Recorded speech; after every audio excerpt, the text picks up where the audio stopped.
Flowing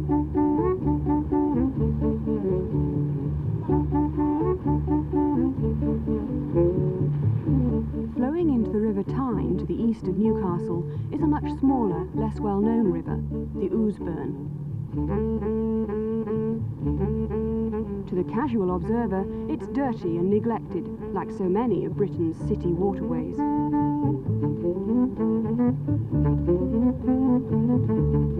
But the river and its valley are the subject of a plan which could transform this quiet backwater. The planners call it the Ouseburn Development Strategy.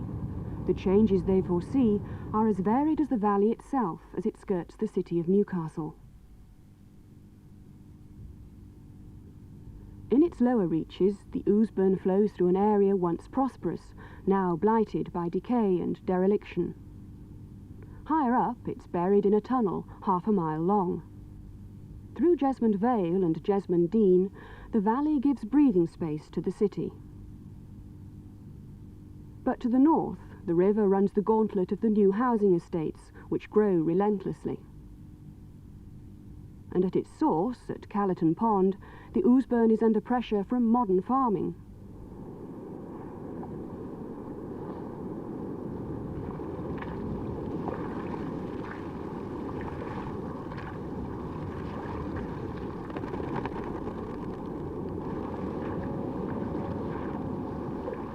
Callerton Pond used to be a small subsidence pond where the cattle grazed the margins.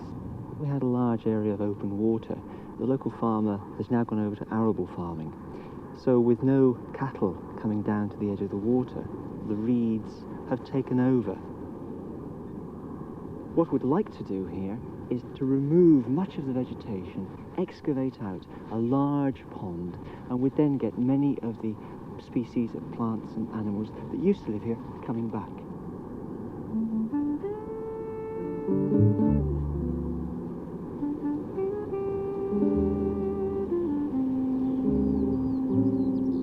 These shallow, largely unpolluted waters sustain a variety of plant life, fish and insects.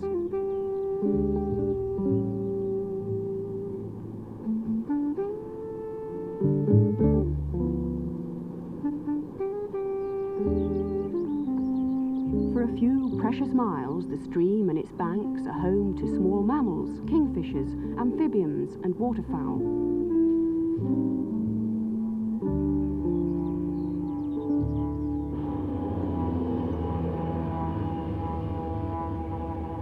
Years of housing development have crept ever closer to the Ouseburn. Surface runoff from roofs and roads is piped into the nearest watercourse.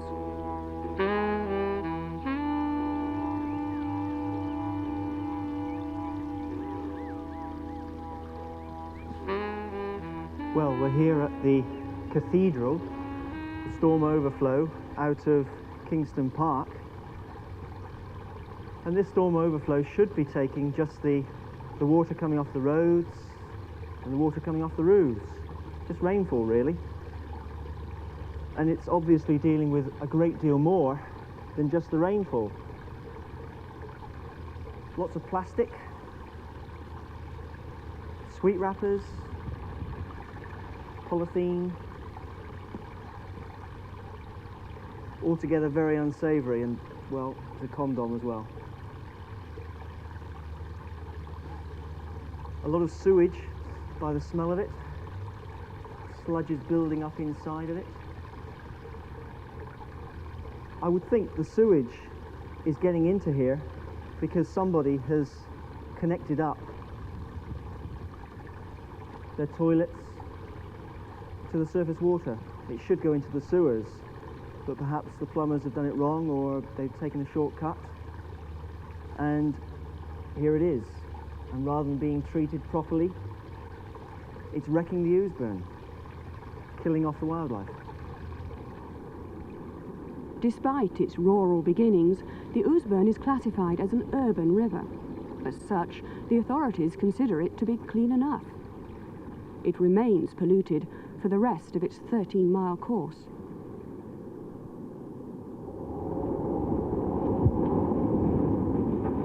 As it approaches Newcastle, the river and its wildlife are squeezed between roads and houses. Only this narrow corridor allows birds and mammals to travel from the open countryside into the green tranquillity of Jesmond Dene.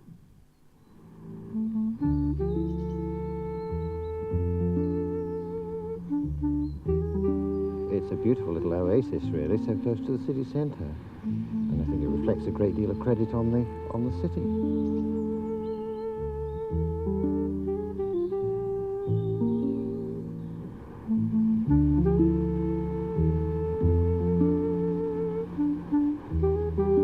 It's like a big garden, really.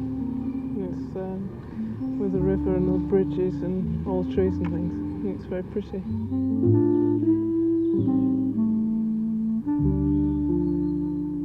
But gardens need to be managed. The trees which Lord Armstrong planted over 100 years ago are now shading out much of the ground cover, causing erosion.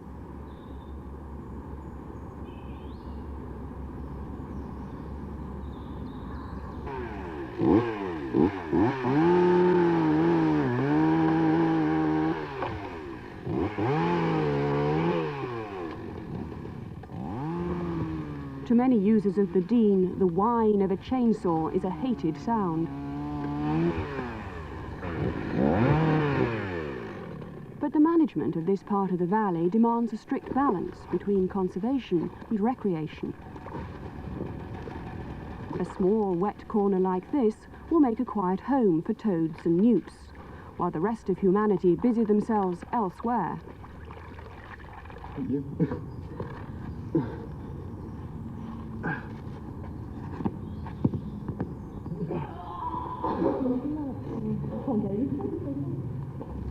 The steep, wooded Dene created by the Ouseburn lies only a mile from the centre of Newcastle.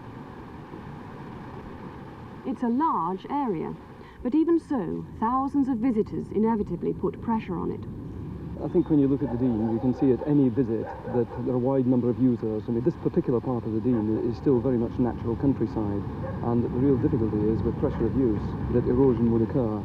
What we try and do is to try and make sure that the public stay to the paths, because the other banks, as you can see, are fairly steep and would very quickly become damaged and damage the foliage as well. As part of the overall Ouseburn strategy, the intention is to develop a number of visitor activities so that we can in fact bring the public to almost honeypot areas such as the Pets Corner, so that the pressure will be where the Dene can most cope with it. There's plenty of space for the children to run around in. They often come down with a picnic. They enjoy feeding the animals, but they could do with some more toilets really, and maybe a cafe so the adults could have a drink. Well, I don't think it gets used to its full capacity now. There's not really a lot here. There's the Pets Corner. That's about it. The rest is just walks. Most visitors don't realise it, but changes are already underway. Millfield House, a former watermill, came close to being demolished a few years ago. Now the council, with government funding, are creating here the much-needed visitor facilities.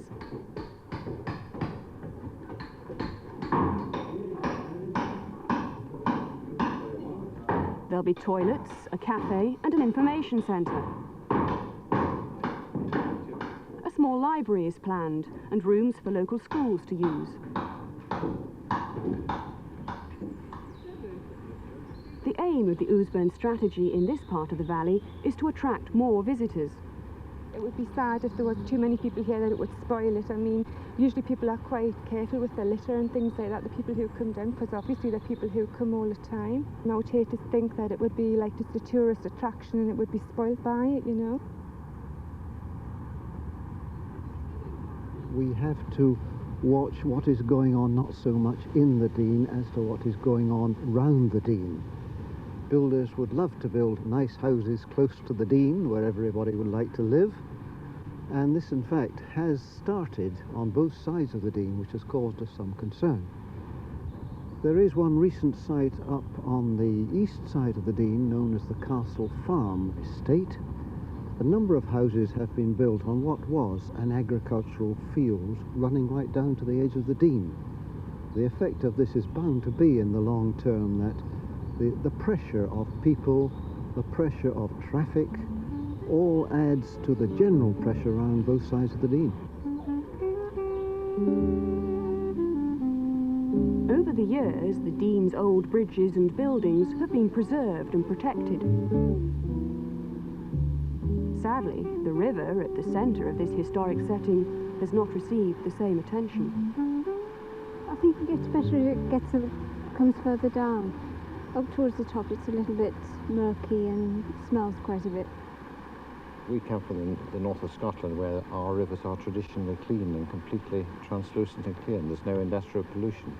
So it's a little difficult for us to appreciate this sort of situation where you've got all the gunge building up behind the weir here, and you've got this discoloration, which is presumably some sort of effluent.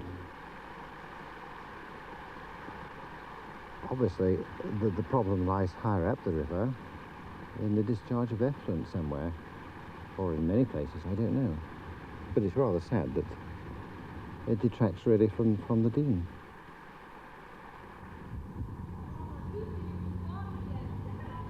While the Ouseburn strategy aims to build on Lord Armstrong's original work in the Dene, more dramatic changes are planned further down the valley.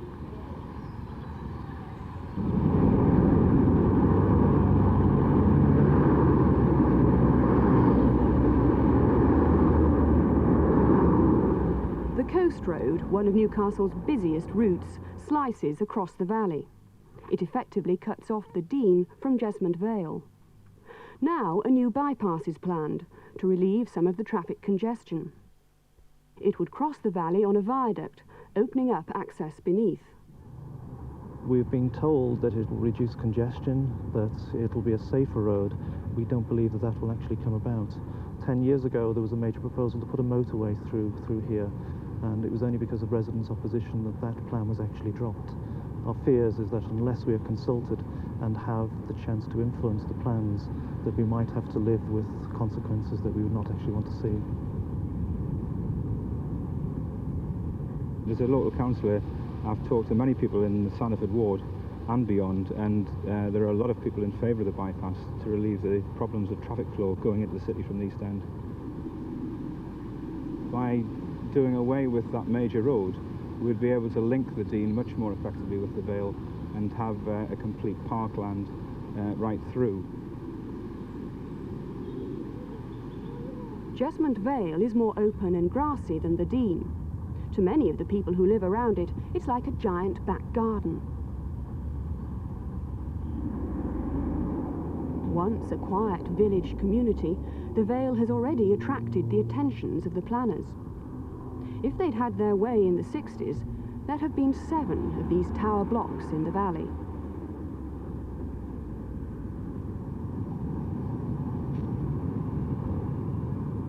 There are over 150 well-established allotments beside the river in the Vale. In the council's eyes, this area is underused. They want to make riverside footpaths and remove fences and walls to improve public access. I think if you open it up for more public access, you're likely to get more vandalism, as more youngsters get to know how easy it is to get in and to thieve and to wreck.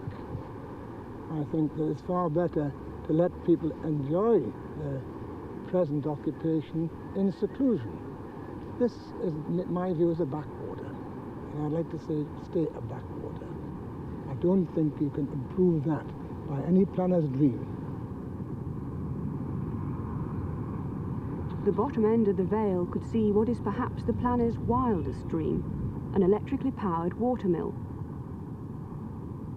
Part commercial venture, part visitor facility, the new mill would occupy the site of a former flint mill.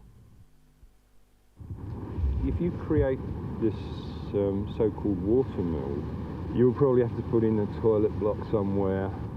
This particular part of the Vale, which is very sheltered and protected, it's limited access, it can't be seen from the surrounding area. You're going to invite, we feel, a considerable amount of vandalism.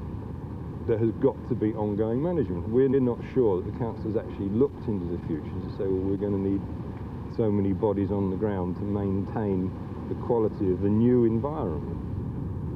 I was born here 41 years ago. I've watched this valley over that period of time, and there has been a constant change here. Improvements have taken place, and I think anything that is going to improve this area has got to be good.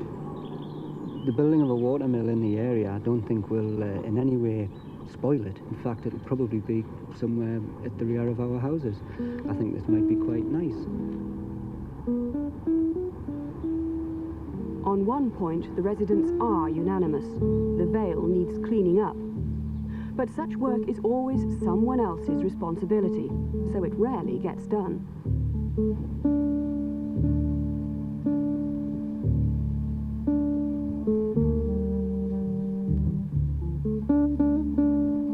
Sadly, the burn itself is in a sad state. The actual Ouseburn itself is to be cleansed every 2 years. Every attempt to try and have that burn cleaned up again is met with, it's not our responsibility. The water board don't want to know, and the authority says we haven't got the money. At the end of the Vale, the river disappears underground.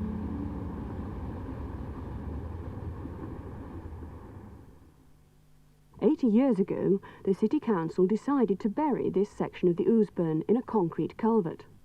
In a grand Edwardian job creation scheme, the valley was filled with rubbish and rubble. But the resulting ground is so unstable that it has never been built upon.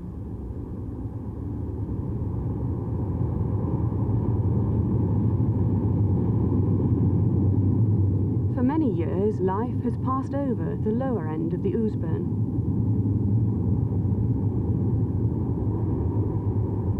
But now the council has realised its potential, and the valley below the bridges has become the main focus of the Ouseburn development strategy. We've got quite a unique situation. We've got a very deep valley, very close to the city centre, with its own river going through it, and we've got the terrific setting of the bridges. And it's an area which has got a lot of vitality in it. It may be a little bit latent at the moment, but it's something which I feel that we can do a lot with. The river itself will be cleaned and the banks improved. The city farm will be developed and extended. Old warehouses will be converted to offices and flats. New housing will be built on a currently derelict site. Improvement of existing businesses will be encouraged. And a museum and visitor centre will be established. If the dream comes true, the valley will be transformed. But long before the Ouseburn strategy was even thought of, the city farm was established. How it's done is this. Everyone thinks that you squeeze the teat. You're holding the milk in the teat, which is this part here. When you squeeze, the milk goes into the bucket. Would anyone like to guess how much? This farm actually belongs to the public. Do you think it's a lot or a small? It's a place for city people to come to. Yeah, anyone like to guess? I mean, it's very difficult for people to get out into the country sometimes. Now, to develop the farm further, an old porter cabin is being converted into a cafe and visitor centre. And across the river, a farm shop and garden centre are proposed. Most garden centres are out of town and people need cars to get there. It would be an ideal place to have a garden centre in the centre of the city. That will bring people onto the farm as well, and it will help out our funds. The calf visitor centre is going to be like a community business. The garden centre will be similar, and it will bring more revenue in onto the farm, so we can become more self-supporting for the future. Like something that you might wear. 8 years ago, this old warehouse was disused. Now a cooperative of over 30 groups and businesses have taken it over. I don't think the siting was terribly important to us. The important thing was that it was cheap. And it was cheap because the area was very, very run down. I mean, the building looked very bleak from the outside. But it was structurally sound. There was lots of potential space that could be developed, again, quite cheaply for very small start-up businesses, theatre companies who were running on very tight budgets. I think so. Oh, me back! Are you all right? Just. We've been able to develop the building because it has been relatively cheap to convert. Look, I've changed my mind about things. I love you. Oh, give us it, This is a bloody madhouse. We're obviously just looking for fresh life to be injected into the Ouseburn Valley. And one of the things that seems to be missing at the moment is housing. I think that would make an enormous impact in the revitalisation of the Ouseburn Valley. Just over the back there was a village on both sides, houses on both sides there, and all the way up the bank as well, right, you know, as far as the bridge. And oh, there was a good, quite a lot, like a good community, you know. And there was houses there and houses there, and then houses across there. All the way up the bank there, and as you turn right to go up there, there was houses.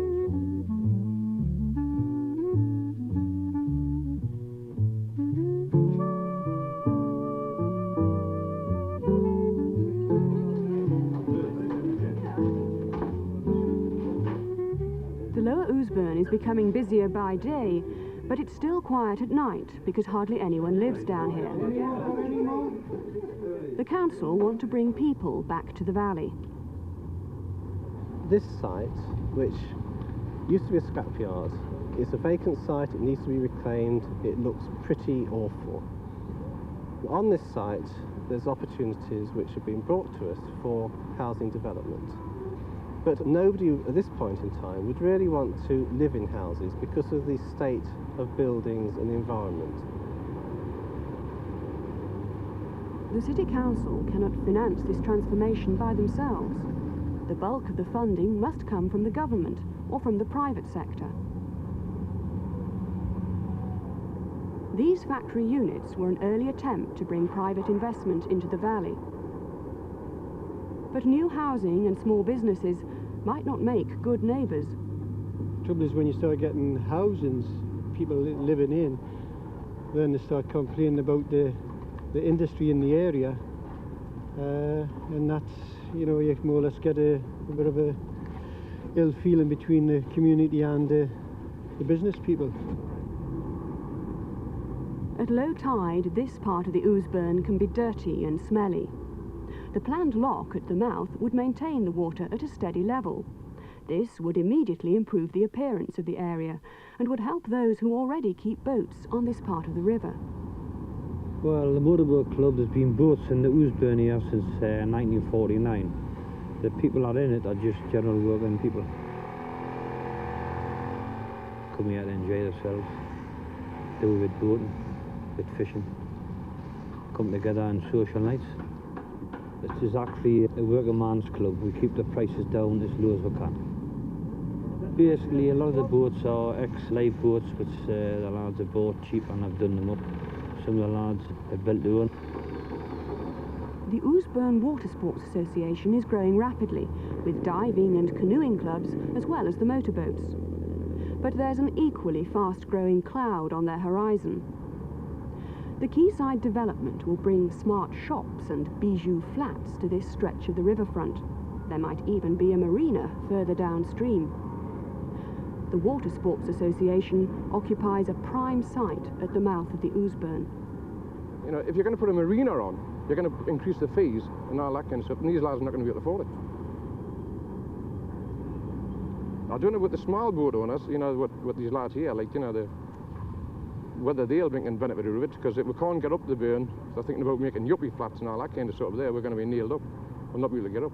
We'll fight all the way. We've got the backing of most of the councillors and the people in the area, so they've got a fight on their hands. No one knows how much development will eventually take place along the Ouseburn Valley. But whatever happens to this tiny river, people will continue to use it, abuse it, and make grandiose plans for it. The Dene has been the main attraction. What we're now trying to do is to spread that out for the whole valley and to link the valley so that the inner city residents can walk straight out to the countryside.